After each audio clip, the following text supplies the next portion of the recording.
Hey everybody, welcome back to our weekly podcast. My name is Patrick Tan. With me, as usual, every week, our CEO, Chief Data Scientist, John and Ryder. Thanks for tuning in. Thanks for being a fan of the cast. And we got a couple of topics this week. Of course, everybody loves a little bit of a game of chance. So we're going to talk about Kalshi in Arizona and those state criminal charges. I didn't even know you could.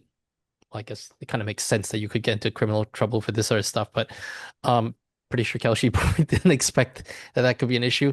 Daniel Wallach also associated with some of those issues there, and then Well, on the the commentary on the legal side, not on the correct, not necessarily in the same case, and then the SEC clarity comments. Oh wow, that's a doozy. I mean, there are so many things to unpack over there. John's going to give us the down low on that. Then we're going to talk about the injective hack incident. Is it fair to call that a hack? Again, I always have questions well, when we no, no, ask no, it that. was a hack. The question is just Okay, this. so Well, the that's the whole. Okay, yeah. okay, we'll get to that. And then finally, this week we do have some bonus content, and we strongly recommend you go check that out. Check that bonus content out because if you really care about privacy, if you really care about anonymity, this will matter to you. Okay, so before we get to that, let's just go jump straight into the Kalshi and Arizona's gaming law, and potentially Kalshi itself not knowing very much about Arizona's gaming law. And Arizona, not to be mistaken with Nevada, which is where the fabulous Las Vegas is. A lot of people often get that mixed up. Arizona is Arizona, and Nevada is Nevada. The two are different. So tell me about Arizona's gaming law. Well, so there are a lot of reservation Native American casino things in Arizona that, for a variety of reasons, fall under the Arizona regulators. Tribal gaming is a totally separate, complicated thing that I only know is a thing, right? But so Arizona has gambling laws, gambling regulations, and Yep. under the purview of the state gambling thing, there's a whole bunch of casinos, and they've decided to charge Kalshi with criminal, running an unlicensed casino. When you said you weren't aware you could be charged criminally, I know you're sort of mostly kidding. Like this is a feature of mob movies about the 30s, the Yeah. 20s, right? I mean, it's gambling. So it's a state law issue, right? So there's this big question of whether federal preemption and the rest of it. Although certainly the state attorney general doing obscure state law about gaming That's precisely what they're in for. state court is going to win. Let's let's Almost provide certainly. Let's provide a little Maybe we bit of should. context for that because Kalshi is a prediction market. And in the previous episode, what we talked about was Well, how Kalshi calls themselves a prediction market. The that's right. attorney general of Arizona says they're a casino. So Kalshi represents itself as a prediction market, and they subject themselves to CFTC regulations. The So CFTC, they have a CFTC license, and yep, they claim that under that license, they can offer basically whatever they want as long as they call it prediction. Um, yeah, and the state of Arizona disagrees. tell me more about that. Right. So the state of Arizona, under the state interpretation of the state gaming law, is almost certainly correct here. Right. Okay. There's Kalshi, I don't even think has a real defense on those claims at all. Their defense is federal preemption. Right. So the debate between whether this prediction markets are overseen by the CFTC or the state gaming regulators isn't about whether or not the activity, if it falls under state gaming law, is against the law. Right. So the state attorney general is going to win. Right. Yes. If you ignore the CFTC thing, there's absolutely no question that they're guilty. I don't think anyone can come up with any kind of a defense for that. Their argument is those laws don't apply to us. We're under this other regime under which we're okay. Right. So it's kind of a weird situation. This isn't like, murder where the defense is I didn't do it. Right. Or it's whatever, something like that. This is we 100% are doing these things. We're all clear on what these things are. Under that set of rules, these things are totally not okay. Those are just not the relevant rules. Right. So it's going to be interesting to watch them lose, and then have the debate continue over whether or not the federal preemption will occur. Presumably, and this is often the case, right? The state schedule may be far more accelerated than the Supreme Sure. Court Yeah, finally, of course. making a determination one way or another. Nevada has similarly issued another injunction preventing them from doing business in the state. You'd think it was a bit of a threshold thing for the first state to charge them criminally, and then more and more states will charge them criminally because, fair Why enough. not? Um, Yeah. Now, I had a stupid question to ask, and may be unrelated, but I had a stupid question. Was not the Civil War, and correct me if I'm wrong, I'm not a huge um uh uh-oh, I'm not sure where history this is buff. going. But wasn't the Civil War exactly about something like that, about state versus federal? And they always talk about states' Uh, rights and stuff like that. so okay, I'll try to cast this in a the issue. I mean, to try to say this in a way that's the one of the core issues with respect to the Civil War and states' rights is that the thing the Civil War was primarily about was Just, is and was dealt with directly in the delegation framework of authority, right? yeah, And the Missouri Compromise, and there were lots of explicit deals between the state governments and the federal government over how slavery and associated stuff would get regulated, correct. right? So it's not, this is totally different in that forever this was considered state, and all of a Yeah, sudden the federal government is trying to take it over and delete that stuff. So it's not really this. I mean, in an extremely high level, they're both issues about disputes between state and federal power, right? But in that case, from the beginning of the country through the Civil War, that was constantly debated back and forth. This has mm, had 250 years of zero conversation, or until very recently, almost zero. There was stuff with the online gambling and sports gambling being allowed and federal bans. So in the last 10, 15 years, whatever, but for 200 years, there was absolutely no discussion about how this worked, more than 200 years, or very, very little discussion about how this worked.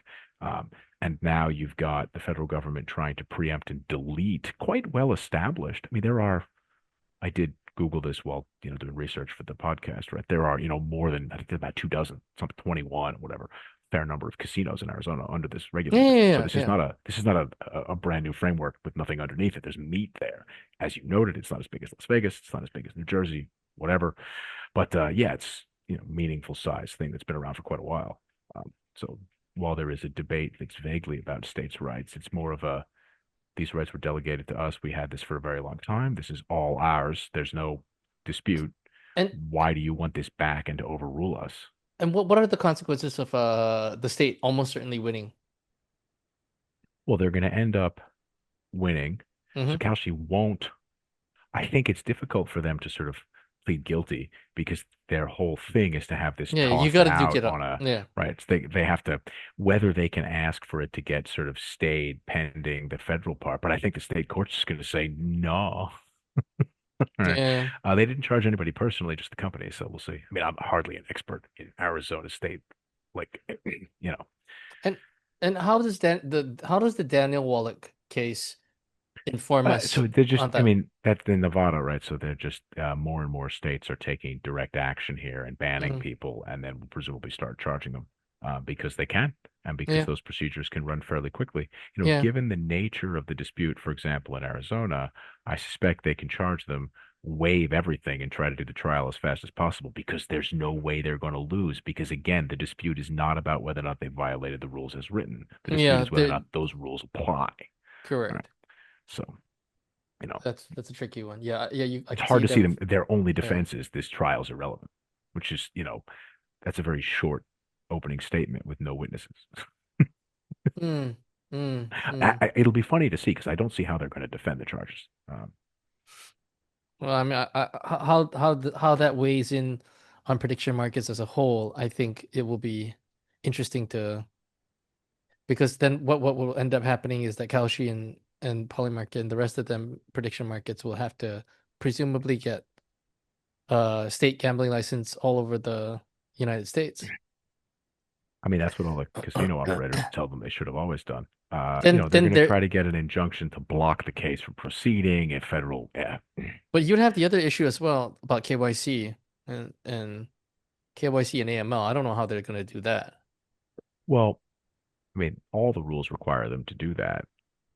I mean, the argument in favor of federal preemption of financial services in general is that then you only have one framework as opposed Yeah. to 50, 53 frameworks, maybe Yeah, yeah. 52, Something like that. 54. It's more Depends than a little bit. yeah, more than number of states. That's all I I mean, you know. got 50 plus DC Yeah. plus federal, maybe plus Puerto Rico, you know, little bits of other stuff. Okay. Not So yeah, none. sorry, that was just very, very entertaining because we all know they'll lose, but we don't know if it's relevant, which is funny. Yes. It is amusing. Well, this one we want to spend a bit more time on and that's the SEC clarification comments, because there's a lot to unpack over there. So just for a little bit of context, the SEC issued some clarification, like a clarification statement, basically, it's not really, would it be fair to call it an interpretive statement? Um, I mean, guidance. Yeah, they're it's a trying to guidance, yeah. explain a It's a framework in which, yeah. yeah. It's a guidance just to explain the framework about tokenized securities, yada yada yada, custody and stuff like that. But there's a lot of stuff here to unpack. Let's just go through this systematically, John. So, I mean, what I find most interesting here, because, there's the Howey test and whatever, there's these Yeah, rules. yeah, of That's course. fine. And you can give examples, and all this stuff is done by examples. And because the industry doesn't seem to like going to court to generate examples, they're trying to have the government write out prescriptive examples in advance. That's kind of weird, but okay. Right, because there's no adversarial process generating those examples. They're just sort of agreed by everybody. So you're stipulating to some examples. I don't know in the far future if the court will actually give them much weight or if the courts will simply look at the evidence afresh, go through it, run the proper process, and proceed. Who knows, right? That's an open question. What I find most interesting here is that the way they approach a lot of this stuff, um, they're using words that seem to trample onto other regulatory areas, right? Okay. So one of the big things that they try to explain is that liquid staking activities and various kinds of staking that involve services are not securities operations for various reasons. And in fact, a theme across a lot of the guidance that's provided is that services that are only providing simple administrative functions are not, you know, really enterprises for the purposes of securities law. Okay. It's not a company if you're just doing basic paperwork. Now, okay, certainly if you hire somebody to do your import export forms, process paperwork like that, that's not considered a securities, it's operation. So, there are examples where truly that's what's happening. Uh, and then if you look at the other end of things, there are a lot of investment funds that are very, very simple, right? So a money market fund takes in cash and Mm, buys mm, short-dated government bonds, and selecting which bonds, you could certainly have a fund that just invested all of the surplus cash every time there was a treasury bill auction into non-competitive bids in that treasury bill auction. Mechanically, you can't actually do non-competitive bids in that purpose, whatever. But you could have something that's very, very simple administrative. In fact, a friend of mine used to run a fund that did that in Taiwan, and there was zero discretion involved in running the fund, and that was important for other reasons. But they mm. ran up, 9 figures worth of dollars volume there, and it was purely mechanical. Right. Now they had custody of all the money, and there was an agent and a transfer agent and a custodian and a hedging, whatever. Uh, you know, so the SEC has said here that even if you have a custodial service provider that's operating non-automated software, you're still ministerial, just administrative functions, which is Mm, kind of weird.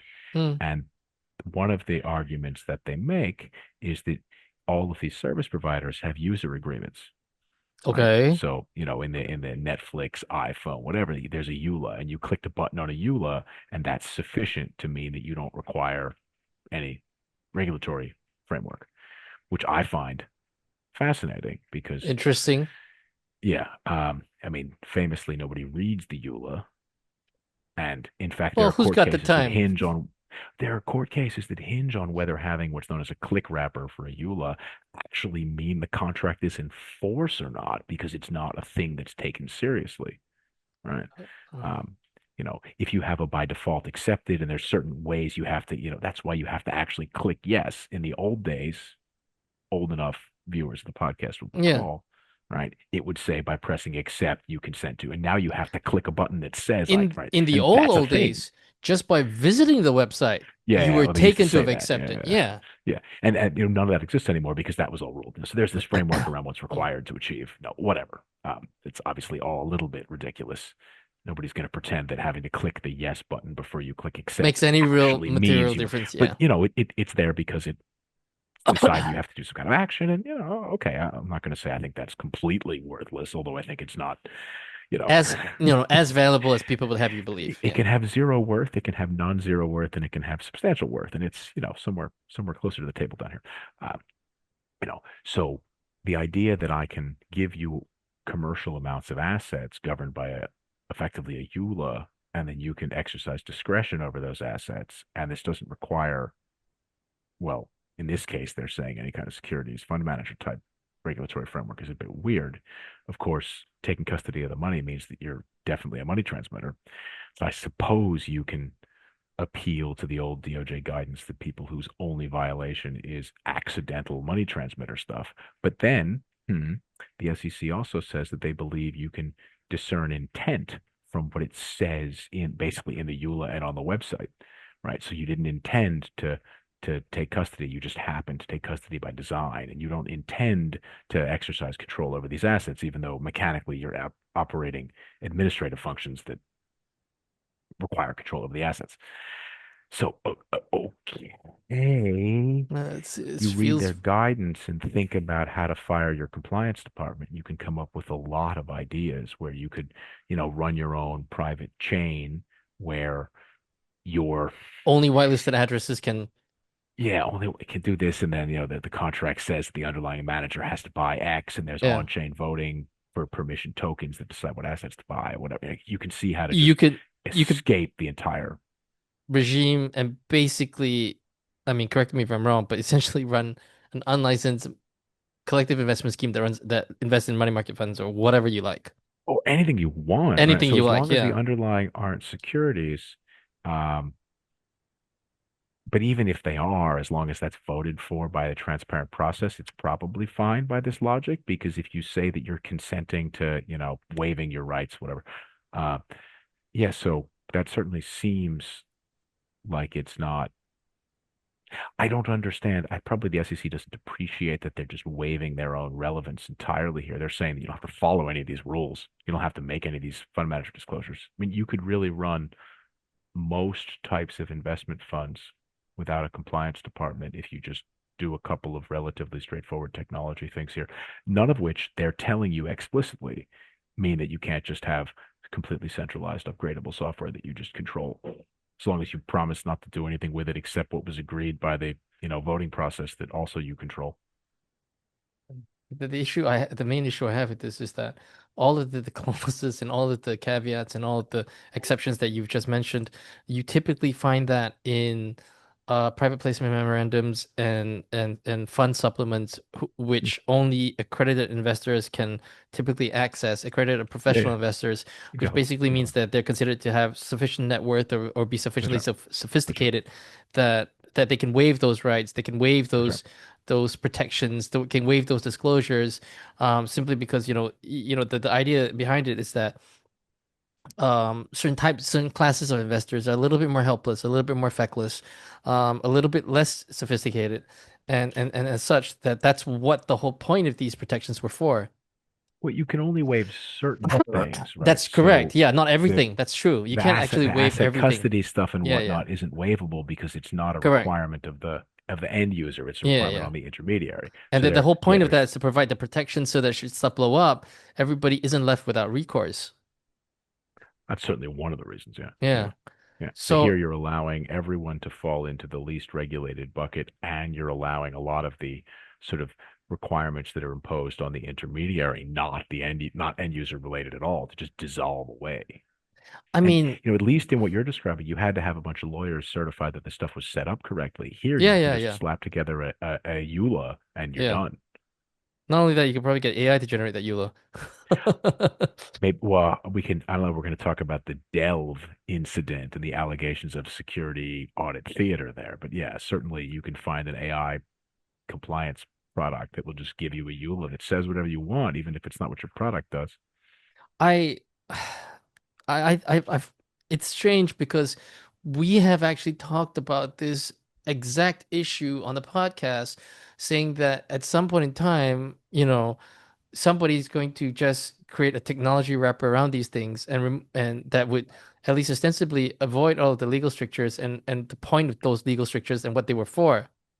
I mean, We none of this talked about actually this. has any force of law because it's just I guidance that understand they'll tell you isn't. So what's going to happen if there's a change in, regulatory posture in the future is they will simply retract the that guidance. advice. Yeah, yeah, that's right. They can And then retract the people will guidance easily. use this confusion as a defense. And then the question will be, okay, but did you say on television before this was issued that you intended to do this and they did, right? So, we'll see. I suspect that if there is a change in regulatory posture and this stuff ends up in court, a jury will see through this fairly Oh easily. yes, yes, I If think so there's no too. change in regulatory posture or people simply um, end up conducting, there's lots of allegations of Iran weirdness at the moment, right? End up conducting business that results in their getting in trouble for something unrelated, that it'll resolve itself that way.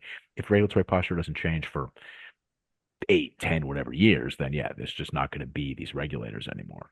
Their posture seems to be throwing themselves off a bridge, I which I guess I should make clear. It's already within their discretion to just yeah. not do any enforcement. Yeah, So it's yeah, not like of there's course. anything in the limit wrong with their saying none of our rules apply. We're not going to enforce any of them because they could just decide not to. Now, in the case of the U.S. Parliament, Congress can say you're supposed to faithfully execute the rules. You're not. You have to, and they can yell at the heads of these organizations. But beyond that, there's not much they can do. I mean, I it's within the purview of them to prioritize, and they can prioritize everything at zero, or I they can try I to. I also think that it's interesting that when we talked about this on this podcast, and if you've been a fan for the last couple of years, we talked about this exact scenario. What I was surprised by that was that it would be the SEC that would be the one telling you to do that, as opposed to somebody trying to, sort of like run the gauntlet and do it themselves, and then later on have the SEC just keep quiet about it. But for the SEC to come out and tell you, hey, yeah, by the way, you should do this way as I mean, guidance. their U.S. runs its cycles, and this cycle will all cycles turn, right? We're in this side of the cycle, Yeah, this side yeah, of the yeah, cycle, yeah. this I side of the, so agree. we'll I see. agree. I suspect that this guidance is pretty close to the nadir of the SEC's involvement here because they're saying, here's a guidebook for never having to talk to us again.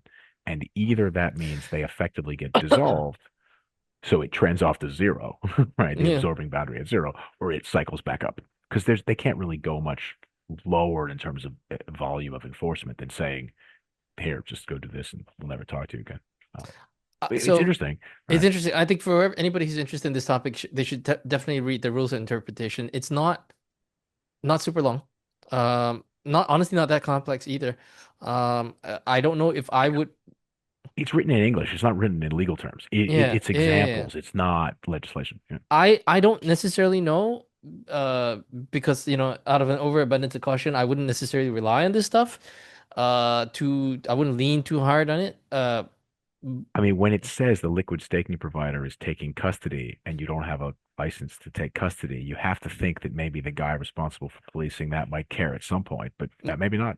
Maybe not. You never know. I mean, But it's again, it's weird to me that they chose words that, you know, you makes your money, just takes your chances, right? you But pays your money, you take your chances. Yes. that's correct. Yeah. So no, that's a different one altogether. You have it right. Okay, let's talk about the injective hack incident. Is So okay, this before is we start, is it somebody. correct to call it a hack? Well, okay, so this is somebody found a vulnerability and Okay. they submitted a vulnerability white hat bounty thing. Okay. So it's a pretty awful vulnerability. Okay. Um, and you do have to be able to read the code to be able to follow the vulnerability, but because it's just checks that are missing, it's pretty straightforward. Okay. This person found that there's basically two ways, two different streams for transacting on injective. One of them is a transaction at a time, and one of them is batches, whatever. And if you do a transaction at a time, all the correct validations are done. And if you use the batch version, even if the batch consists of a single transaction, it doesn't do some of the checks. And by some of the checks, I mean checking that the person, if you're submitting an order, right, checking that the owner of the account the order is for and the owner of the account submitting the order match. Hmm. So in fact, you can just submit orders for any account. Interesting. So the nature of the issue is there's just, you know, 15 lines of missing code that needs to be copy pasted from the one that works to the one that doesn't work. And that fixes the problem. You have to add a for loop, whatever. But it's a very, very easy to fix problem because the correct code exists in a different part of the system. And it's only because there's two streams that, for bad software engineering reasons, are not the same code. Uh, what you should do, just tip, right, is basically the non-batch version should take the order, construct a list with a single entry, and feed it to the other function. That's why software engineers do things like that so that you can't have this problem. You don't have to keep two sets of checks synchronized. But that's anyway, it's a separate issue. So this guy, gal, whoever submitted this report, claims that it was actioned, as in code updates were pushed and then approved by the DAO almost immediately with no responses. They did this through a platform, and eventually, because they got no responses, the platform chased it, and they got paid some tiny bug bounty as opposed to the maximum they felt they were entitled to. Because, look, if you can enter arbitrary orders on behalf of anybody on a platform, in theory, at least, you can steal all the money on the platform, right? Yeah. Yeah. You Yeah. yeah. And it's an interesting one because I think I gave a complete and technically accurate summary of the vulnerability that really is quite simple. And you can Mm, imagine how, if you just have to copy code from here to here, it's very easy to understand. There's no complicated yeah. security. You don't really have to understand software. You don't even have to be able to read the code to recognize that it's the same code copied here. Uh, Now, I don't know what bug bounty should be paid and the rest of whatever, but the fact that the attitude was just to ghost the person reporting it and ignore the problem for as long as possible says a lot about sort of general honesty and reliability. And also I will say this is a rare situation because oftentimes you read old code and think that sucks, right? Anyone that's written any type of a system that's got lots of authorizations, you want to make sure that you're writing those as few times as possible so you don't have these kinds of problems. So a single function that does the validation and then is called everywhere is it, this is not Monday morning quarterbacking, right? This is definitely standard best practice that should be done. mm. It's just badly done, um, sloppy, you know. And then they didn't admit the problem and ignored it. They didn't even refactor it when they put the fixes in, by the way, which is separate. So, so So that yeah, they got, anybody that can read the code, you can stick this in the notes, right? The injective wall of yeah. shame GitHub repository is actually, if you can read this stuff, it's super super quick, easy to read, and it's quite funny in that sense. Okay, finally, the bonus content that we promised you. Ignaio, which is a friend of the firm, Ignaio is a fantastic they do more law enforcement stuff. We do less of that. And then they're an Austrian company, and they work with the Complexity Hub. Is that correct? Complexity Hub? Am I Yeah, saying it's that right? university affiliated stuff in Vienna. Yeah, I think it's called the Complexity Hub, and they wrote the paper which colloquially is called the reuse of randomness paper. And this has to do with how public keys for blockchain addresses can different public keys on both UTXO blockchains like Bitcoin and account type blockchains like Ethereum could actually, even though they're completely different, they can both be derived from the same private key. And they've is that correct? Is that correct characterization? I'm just Say trying to random simplify. bits, right? So Yeah. it's so you when you go to generate a key for anything, Yeah. there's this thing that generates a bunch of random bits, Yeah. right? Clearly, those random bits are not your key. Yeah. The process that converts, like it tells you to move your mouse Yeah. around the Yeah. Yeah. screen and Yeah. that Yeah. kind of Yeah. thing, right? So the process that converts that into a key. Yeah. So they've found situations where you could run that conversion process for several different address formats, different chains, whatever, and get keys that are clearly the same key, even though they don't look at all the same, Yep. um, which is pretty funny.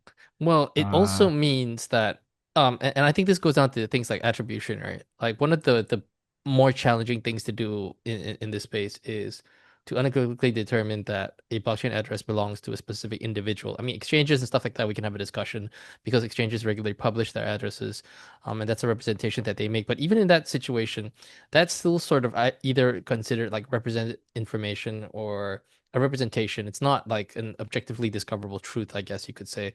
But in this case, would this qualify as that? Because like if you had a bunch of different keys and then you could all attribute it to the same I mean, it's private key. complicated, right? So what they had to do here, or the interesting part of the paper, is they go Hmm. out and they identify keys on different chains Yeah. that on known derivation schemes have Yeah. the same source, random Okay. bits. Now, is that really conclusive proof those are the same person? I mean, it's certainly a pretty good argument because these are very long random numbers. Uh, it's not even something that most people, if you're like semi-careful, so you use a browser add-in wallets and the rest of it, Yeah. if that thing is reusing the random bits to generate different keys without any kind of whatever additional randomness or even just incrementing a counter or something. Yeah, you're going to have things attached together that really otherwise shouldn't be. I mean, we did some of this work a while ago on the true dollar redemption Yes, addresses that's where that you could correct. convert, and that's a raw address conversion, it's format conversion between the Tron format and the EVM format. This is one step more clever than that. Mm. Although, as I told one of the authors on this, like the idea is sort of clever, but it's only publishable because the users and the systems are so stupid. Right? The fact that there's so little randomness out there is the reason. I mean, this is not a Yeah, criticism of yeah, anybody. yeah, yeah. Well, it's criticism of the wallet developers, but what you've discovered here is just gaping bad security practices within these pieces of software, which is notable and interesting and clever and fascinating. Right? Um, But in it terms of, shouldn't work. This idea shouldn't actually generate any matches because but it yet it incrementing does. yeah, incrementing a counter in your software so that you just have a new because once you have one random starting place, you Yeah. can have pseudo random jumping off points from that to derive something else, and it's mostly going to be okay. And you regenerate the random bits every so often. There's plenty of randomness in your computer, right? You can move the mouse around. Yeah, yeah, This stuff yeah. is not expensive to generate. Yes, it's basically sloppiness and laziness in the software that's caused this problem. And Um, some of that software would be extremely popular oh yeah, yeah, of course. wallet software that's Yeah, actually of doing course, that. of course. Yeah, And of course. I mean the thing that I agree with you that purely from an extremely technical perspective, but a strong argument could be made. Let's say, for instance, one guy, I don't know, does some kind of fraud or something like that on one blockchain address, and then uh but then he is discovered to own a different blockchain address on a different blockchain, but the two of them are actually derived from the same key. And then could you make an argument then across those two blockchains to say that it's the same dude if it's You proved? can make a reasonable argument. I'm not sure so you can imagine how a Mm. variant of this could give you, one laptop that a couple people are using, and you Oh, genuinely that's think true. that you're using one That's chain and I'm true. using a different chain, but the Yeah. same random seed was used. So, Yeah, yeah, yeah, yeah, yeah. users may not It may not be a understand how person. Yeah. isolated the environments Yeah, are. Yeah. yeah, I There's understand. definitely a commonality there. There probably are people who genuinely thought this guy's doing that chain, I'm doing this chain, the wallet Yeah. generated our keys. These are separate things and they're just not. Yeah, they're Now, not. are But those whether or really not the separate same, are they the same same? laptop is the same, Yeah. Is it the same you know, person, woman, camera, TV? yeah. I don't know. May not be. Yeah. But it's interesting the ways in But it which, is quite compelling though. I mean, you could make a strong argument that even if they're not the same person, that they must be somehow associated. I mean, sure, sure, Yeah. there's definitely an It may association. not necessarily be the same person. I can accept that. Now, there could also be services that are doing this for people, Oh. and those are right. Who Mm. knows? Who knows? Oh, I don't that's know. that's actually worse. Yeah. Right? Because if you imagine somebody generates a bunch of key pairs and then you're distributed or whatever, that is, so Okay. yeah, And on it's another example of how just basic security stuff is not being done correctly. In this case, as we've often said here, right, you have to assume the dumbest possible answer. These guys came up with a conjecture that maybe this was being done wrong and came up with a very clever way to test it, and they proved that this is being done wrong all over the place. I'll put the link to the paper in the show notes It's and extremely understandable. You don't have to actually mm. understand the cryptography Yeah. math. It's you can ignore that part if you want. It's extremely understandable. Right? But if I think it's a good read, especially for people who care about privacy. But Mhm. if you really care about privacy and if you really It care about lowers doing your opinion of the software you're using. and if you really care about privacy and you really care about doing this kind of stuff, right, maybe you give us a call. But outside of that, have a read of the paper. I'll put it in the show notes. And on that note, thanks for tuning in. That's all we have for you this week. We'll look forward to seeing you again next week. And if you've got any comments, hit that like and subscribe button. We appreciate it. Crypto content generally doesn't make it that far out on the algorithm. So whatever you can do to sort of get that information out there to people, we do this not so much as a public service, but it's also a great way for us to just catch up with the people who tune into the show. Thanks for tuning in, and we will see you again next week. Bye bye.